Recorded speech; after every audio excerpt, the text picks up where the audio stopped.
जय श्रीमन नारायण, जय श्रीमन नारायण। सीताराम सीताराम। आप सभी देशवासियों को श्रीदान ट्रस्ट परोपकार मिशन की तरफ से हार्दिक शुभकामनाएं। आपका दिन मंगलमय हो। साथियों, आज हमारे समाज में एक स्लोगन ट्रेंड कर रहा है जिसका नाम है बेटी बचाओ बेटी पढ़ाओ। साथियों, इस वर्ड के सुनकर के ऐसे लग रहा है कि बेटियों के ऊपर एक बहुत बड़ा प्रघात किया जा रहा है, जिसको लेकर के इस वर्ड को सोशल मीडिया में ट्रेंड कराना पड़ रहा है। बेटी बचाओ बेटी पढ़ाओ।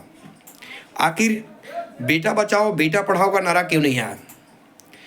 कभी आपने ये महसूस किया है कि बेटा बचाओ बेटा पढ़ाओ का नारा क्यों नहीं आया? नहीं साथियों, आज हमारे समाज में बेटियों के साथ जघन अपराध हो रहा है। अपराध इस तरीके से हो रहा है कि उनको लिंग परीक्षण करा करके गर्भ में ही भ्रूण हत्या करा दी जाती है। साथियों, जब कभी भी आपने देखा होगा तो किसी झाड़ियों में, किसी नालियों में, किसी गड्ढों में फेंके हुए एक लड़कियां ही मिली होंगी, आपको एक बच्चियां ही मिली होंगी। बड़ी दुख के साथ कहना पड़ता है कि ऐसी मानसिकताओं के लोग जिन्होंने अपनी बच्चियों को नाली और झाड़ियों में फेंक देते हैं और अपने आप को एक स्वतंत्र महसूस करते हैं, ऐसे नालायक लोगों के लिए जितनी भी निंदा किया जाए वो कम पड़ेगा।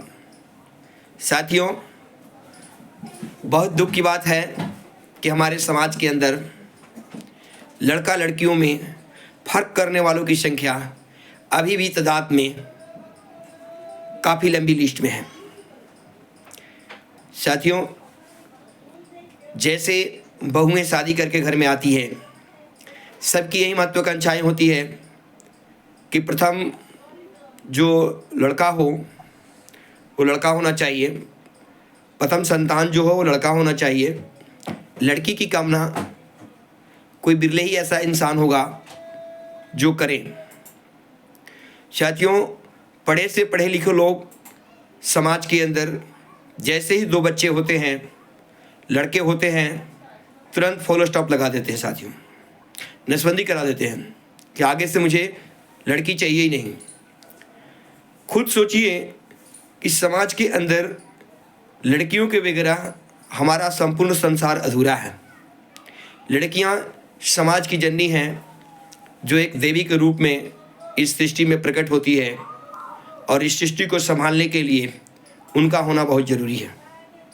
साथियों, यदि हम सब ऐसी मानसिकताएं रखेंगे जिन मानसिकताओं के कारण लड़का लड़कियों में भेद करके और हम लड़कियों की भ्रूण हत्या करा देंगे, तो आने वाले समय में एक बहुत बड़ा विकराल रूप हमारे समाज के अंदर में देखने को मिलेगा, जो अभी से आपको देखने को मिल रहा है। साथियों,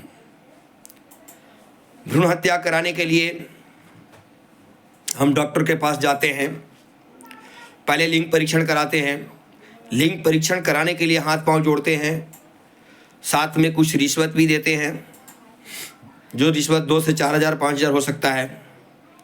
अगेन फिर पुनः हाथ जोड़ते हैं कि डॉक्टर साहब, हमें लड़की नहीं चाहिए, या हमारे पास ऑलरेडी पहले से 2 लड़कियां हैं, हम आगे में नहीं सकते हैं, इसलिए इसकी भ्रूण हत्या ही कर दिया जाए।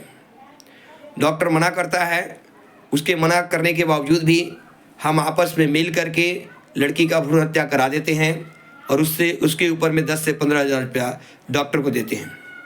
साथियों, यदि हम लड़की को, अपनी बेटी को मारने के लिए 10 से 15 हज़ार रुपये खर्च कर सकते हैं, तो कन्यादान के प्लेटफॉर्म पर खड़ा होकर के अपनी बेटी के लिए, कन्यादान के लिए इस श्रीदान ट्रस्ट प्लेटफॉर्म पर हम क्यों नहीं दान कर सकते? साथियों, दुनिया में सबसे बड़ा घिनौना अपराध यदि है तो भ्रूण हत्या है, जिस भ्रूण हत्या के लिए हम स्वयं जिम्मेवार हैं।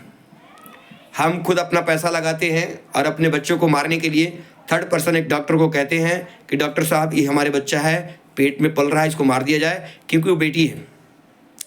बहुत ही दुख की बात, लेकिन साथियों ऐसी मानसिकताओं के साथ भी हमारे समाज में लोग जी रहा है, और वो भी एक एजुकेटेड पर्सन होते हैं, एक पढ़े लिखे व्यक्ति होते हैं। आखिर समाज में ऐसी नौबत कौन सी आ गई कि लोगों को, लड़कियों को, बेटियों को भ्रूण हत्या करना पड़ रहा है।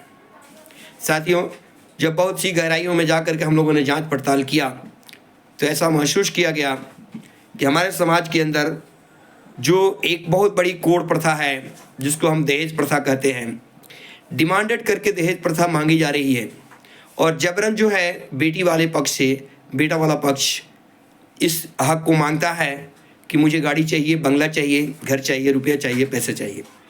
साथियों, हकीकत ये है कि हर माँ बाप, हर बेटी वाला माँ बाप किसी तरीके से बच्चियों को पालन पोषण करके, लिखा पढ़ा करके, उस योग्य करके तैयार कर देता है।